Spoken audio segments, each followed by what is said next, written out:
बचपन की बातें याद आई बेटा? कुछ कुछ बचपन की बातें, कुछ बेसिक मैथ की चीजें याद आई? याद करिए, यहां पे देखिए जरा इसको। किसको याद आया बचपन, वो प्यारे दिन बचपन के? याद करिए। ये जो एक्सप्रेशन था हमने बेसिक मैथ में सीखा था कि इसको लिखा जा सकता है ऐसे। आपने ओपन करके प्रूफ भी किया था उस समय। इसको ऐसे लिखा जा सकता है, और अगर ऐसे लिख सकते हैं तो भैया being sum of squares it is greater than equal to 0। आई चक दे सर जी, याद आ गया। तो आओ बेटा, ऐसे सवाल देख के कभी नहीं डरना। एक आम बच्चा ऐसे सवाल देख के डर जाता है क्योंकि उसको लगता है कि यार चाहे पूछा तो सिंपल नेचर ऑफ रूट ही है, यानी कि मुझे निकालना तो डी ही है।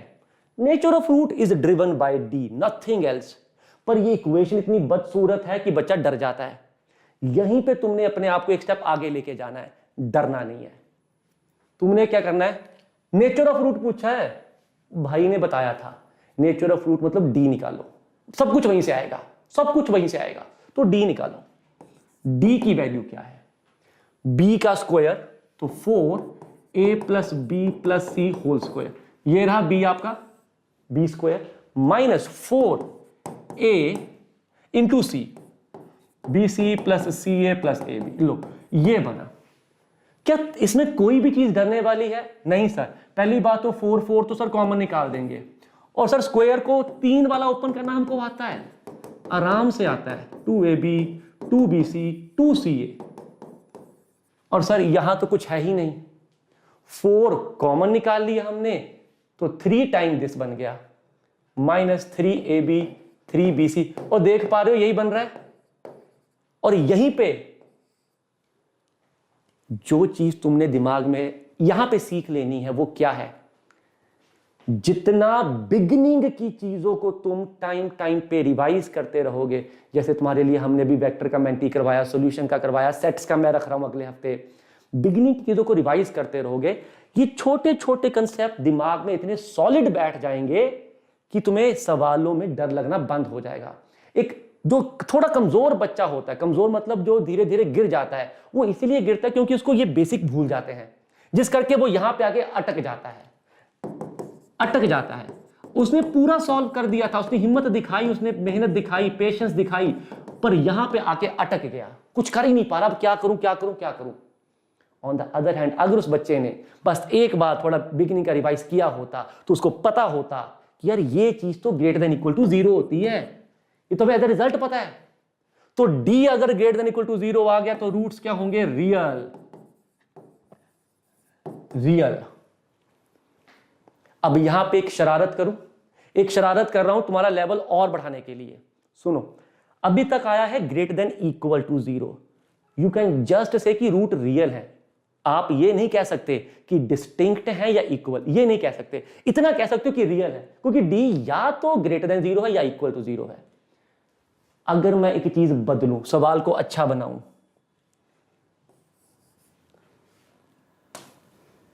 यहां पे देखो, अगर मैं सवाल में दे दूं if A B C are real and distinct, now can you see कि सवाल छोटू सा स्टेप बेटर हो गया, छोटू सा स्टेप बेटर हो गया।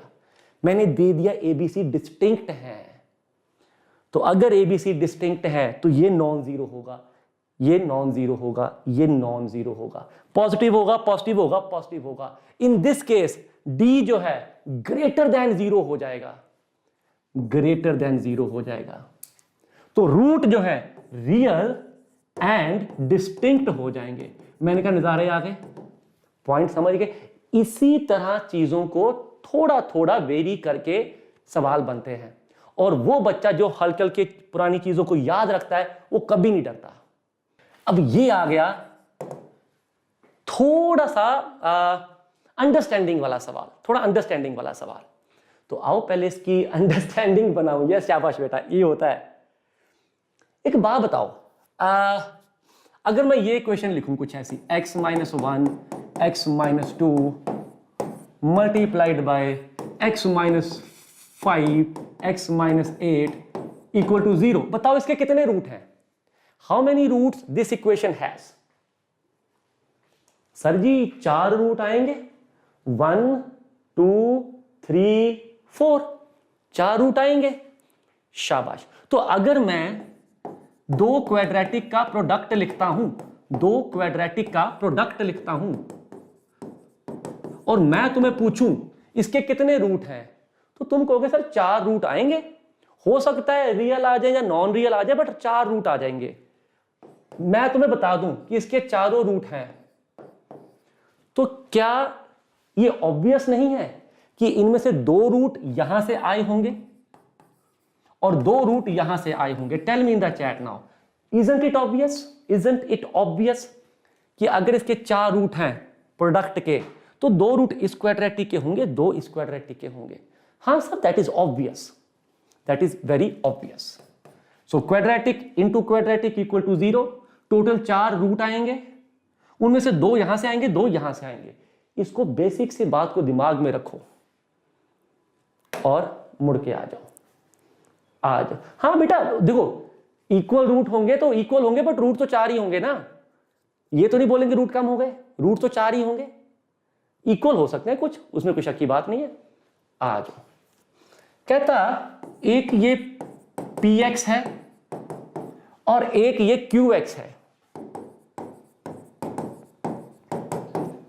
कहता प्रूव करो कि इनका जो प्रोडक्ट है, product this multiplied by this equal to 0 has at least 2 real root.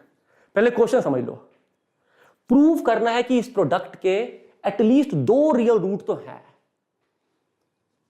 तो अब ना बेटा, जो मैं स्ट्रेटेजी लगा रहा हूं ध्यान से देखना।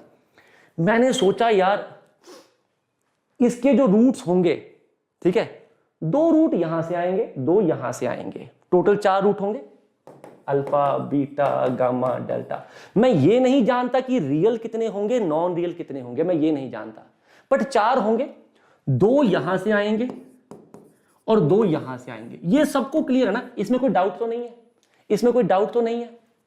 टोटल 4 रूट होंगे, क्योंकि क्वाड्रेटिक इंटू क्वाड्रेटिक 4 डिग्री बन गया। अब ये 4 डिग्री है तो रूट तो 4 होंगे, उनमें से कुछ रियल कुछ नॉन रियल हो सकते हैं।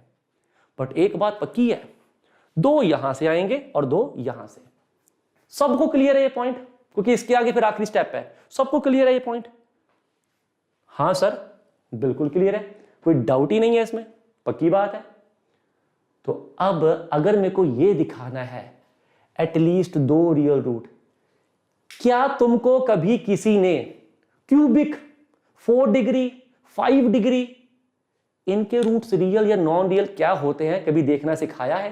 Tell me in the chat. क्या तुम्हें कभी किसी ने भी आज तक 3 डिग्री, 4 डिग्री, 5 डिग्री के रूट्स रियल है या नहीं है कभी देखना सिखाया है? नहीं सिखाया है, मैंने भी नहीं सिखाया।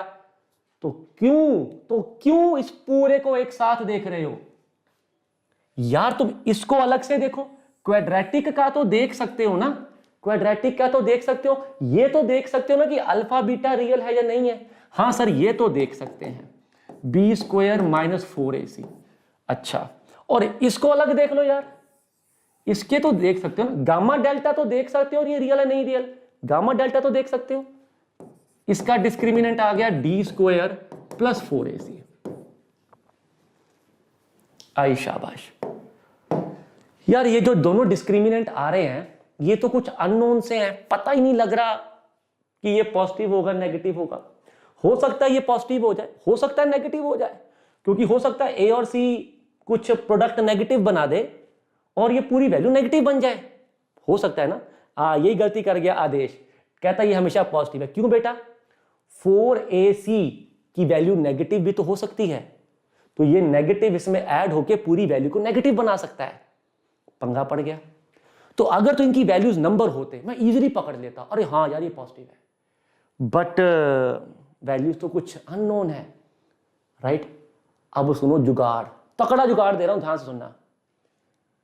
अगर इन दोनों नंबर्स को मैं ऐड कर दूं, अगर इन दो नंबर्स को मैं ऐड कर दूं तो क्या मिल रहा है? Sir ji B square plus D square, यानी के ग्रेटर देन इक्वल टू 0। अब तुम मुझे बताओ, अगर दो नंबर ऐसे हैं जिनका sum greater than equal to 0 है, तो डू यू एग्री उनमें से एक तो पॉजिटिव होगा? अगर दोनों नेगेटिव होते तो सम नेगेटिव आता, यस और नो? अगर दोनों ही नेगेटिव होते तो सम नेगेटिव होता। तो पक्की बात है एटलीस्ट एक तो पॉजिटिव है, at least one of D1 and D2 is greater than equal to 0। तो जो भी पॉजिटिव होगा उसके दो रियल रूट आ जाएंगे। अगर D1 पॉजिटिव हुआ तो यहां से अल्फा बीटा रियल, अगर D2 पॉजिटिव हुआ तो यहां से गामा डेल्टा रियल, और दोनों पॉजिटिव हुए तो सारे के सारे रियल। तबाही मचा दी ये वाला।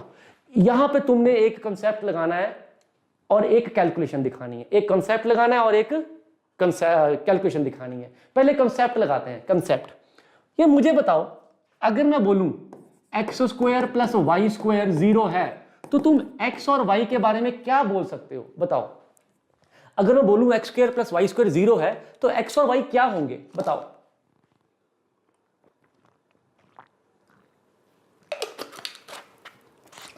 God bless you solution.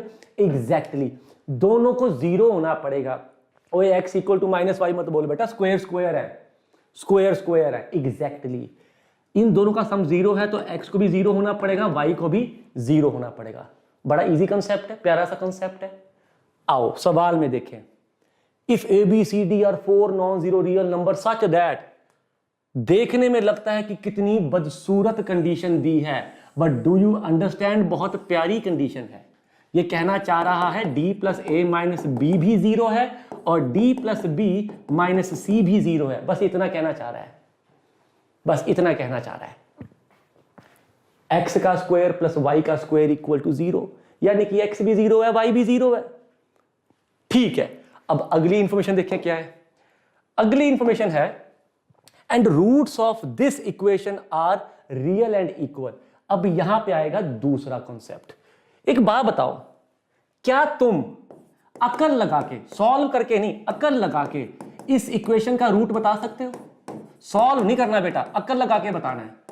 अकल लगा के बताओ, कोई सॉल्व नहीं करेगा। क्या अकल लगा के इसका रूट बता सकते हो?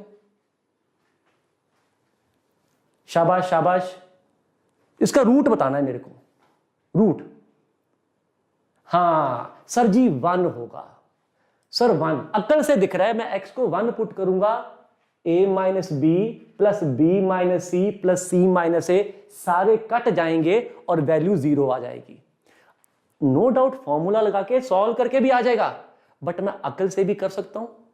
हाँ अच्छा, इसका बताओ, A B minus B C X square, B C minus C A X plus C A minus A B, इसका रूट मुझे अकल से बता सकते हो? इसका रूट बता सकते हो अकल से? सर अगर पिछले का बता दिया तो ये कौन सा अलग है? ये भी तो सेम ही पैटर्न है, सेम ही पैटर्न है ये भी। बिल्कुल, तो आओ जरा, तुम्हें लगता कि यहां पे तो सेम ही पैटर्न है, ये भी तो सेम पैटर्न है, यहां पे कौन सा अलग पैटर्न था? कहता इस इक्वेशन के दोनों रूट रियल एंड इक्वल है, और ये जो इक्वेशन है इसका एक रूट तुमको अकल से दिख रहा है। यहां पे कोई डी का यूज ही नहीं किया बेटा मैंने, मैं डी को 0 नहीं लगा रहा, यहां पे लगाओगे लंबा काम होगा। मैं यहां पे अकल से ऑब्जर्व कर सकता हूं कि इसका रूट तो 1 है, यानी कि इसके दोनों रूट्स 1 और 1 है। 1 1, पहले तो इतने में नजारे आ गए। अब ये प्योर ऑब्जर्वेशन है, तुमने आज इस सवाल में कर लिया तो आगे जब भी आएगा तुम कर पाओगे। आज इस सवाल में कर लिया तो आगे जब भी आएगा कर पाओगे ऑब्जर्व। शाबाश। तो अब बेटा बचा क्या, करना क्या था? Show that A equal to B equal to सी।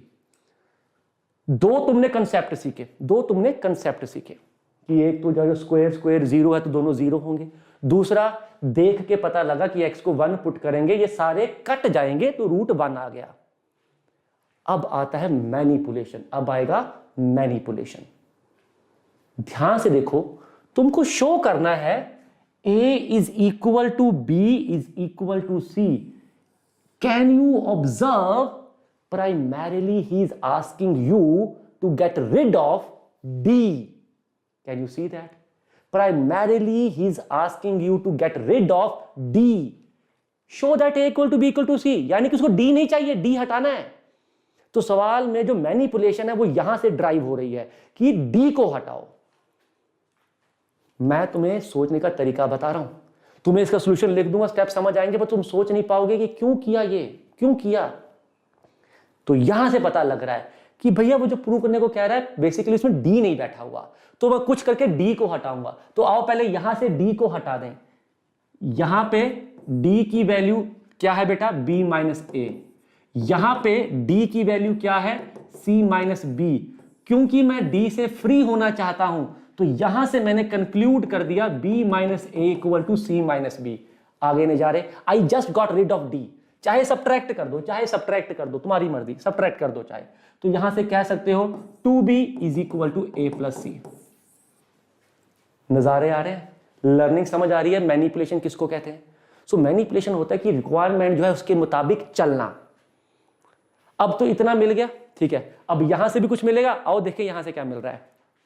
बेटा जी दोनों रूट पता है मेरे को, तो सम और प्रोडक्ट तो यूज करना बनता है।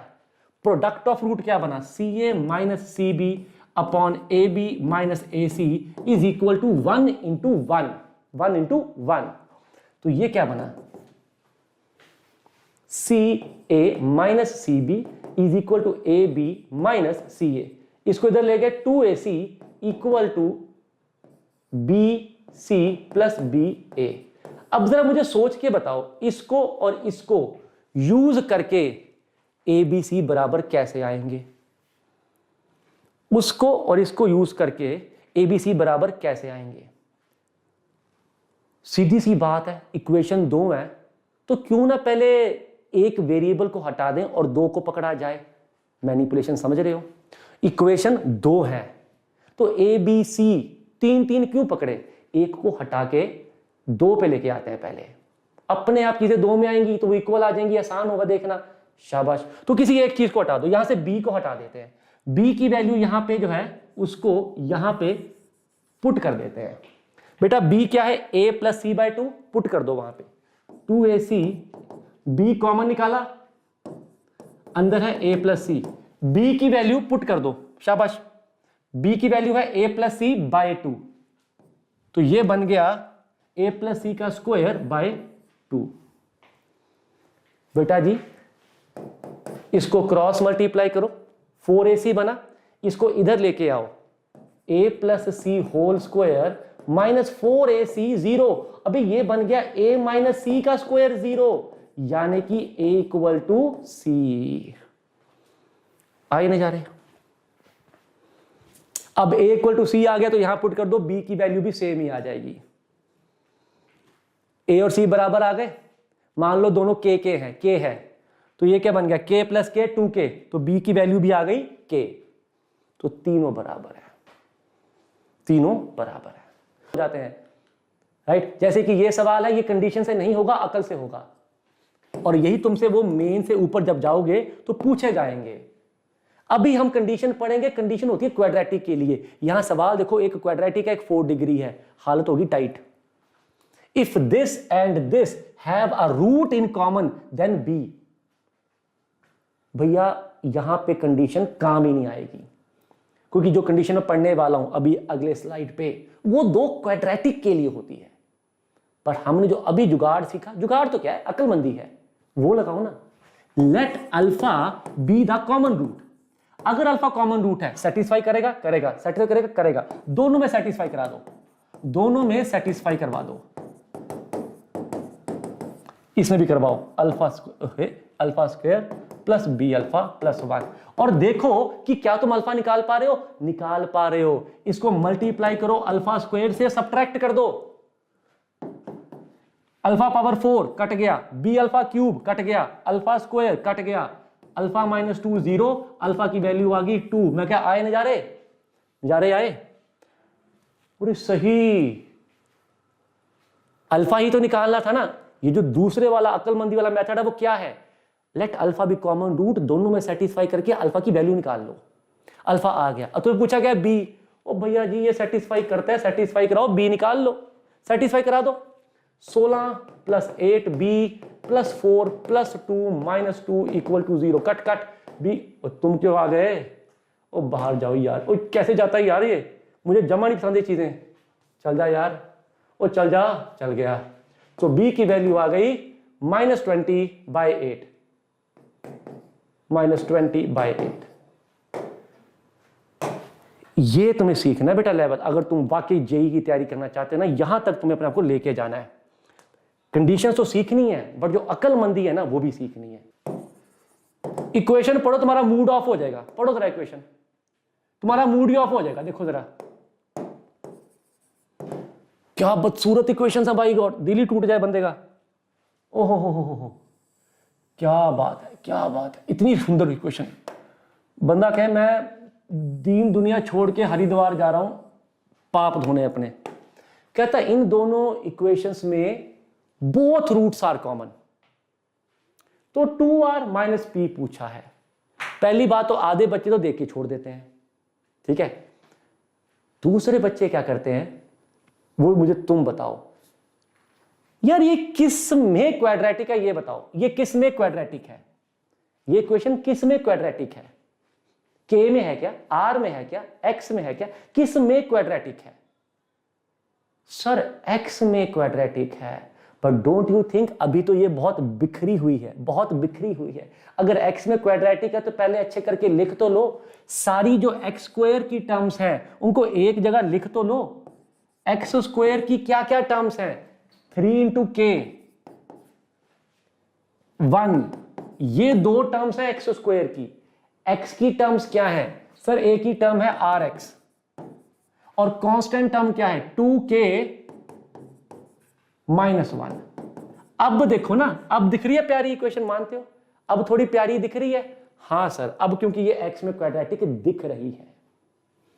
सिमिलरली दूसरे को भी पहले लिख तो लो क्वाड्रेटिक की तरह। x² के साथ क्या है बेटा? 2 × 3k 6k, और एक बैठा यहां पे 2, तो +2। ये बैठा है x² के साथ। x के साथ क्या है? px, और कांस्टेंट टर्म क्या है? 3k × 3 9k -2। अब तुम देखो कंपैरेटिवली बेटर दिख रहा है, कंपैरेटिवली बेटर। हां सर बात तो सही है, कंपैरेटिवली बेटर दिख रहा है। अब लगाओ कंडीशन, अब लगा दो कंडीशन। रोनित बेटा क्यों बेटा, तुम वो 1 रूट था बेटा, ये बोथ रूट्स कॉमन आ गए। थोड़ा बोथ रूट्स कॉमन में आ जाओ, ठीक है। तो अगर बोथ रूट्स कॉमन हैं तो रेशियो ऑफ कोएफिशिएंट सेम होगा। 3k + 1 / 6k + 2, 1/2 लिख दूं? हां सर। r/p 2k - 1 / 9k - 2। उन्होंने तुमसे क्या पूछा हुआ है? 2r - p पूछा है। देख पा रहे हो तुम्हें यहां से मिल रहा है 2r - p = 0। 2r = p, तो 2r - p = 0। सवाल कैसा लगा बताओ जरा चैट में, चैट बताओ सवाल कैसा लगा। भाई देखो तुम जेई की तैयारी कर रहे हो, अब पप्पी सी इक्वेशन देख के तो नहीं कहूंगा ना कि पहले रेशो सेम कर दो। इक्वेशन को तो बदसूरत बनाऊंगा मैं, समझ गए मेरी बात? तो इस सवाल में यही था। कंडीशन बहुत ईजी है, तो मैंने इक्वेशन को बुरा बना दिया देखने में, ताकि पहले तुम्हें पेशेंटली इक्वेशन को साफ साफ लिखना पड़े और फिर तुम फॉर्मूला लगाओ तो आंसर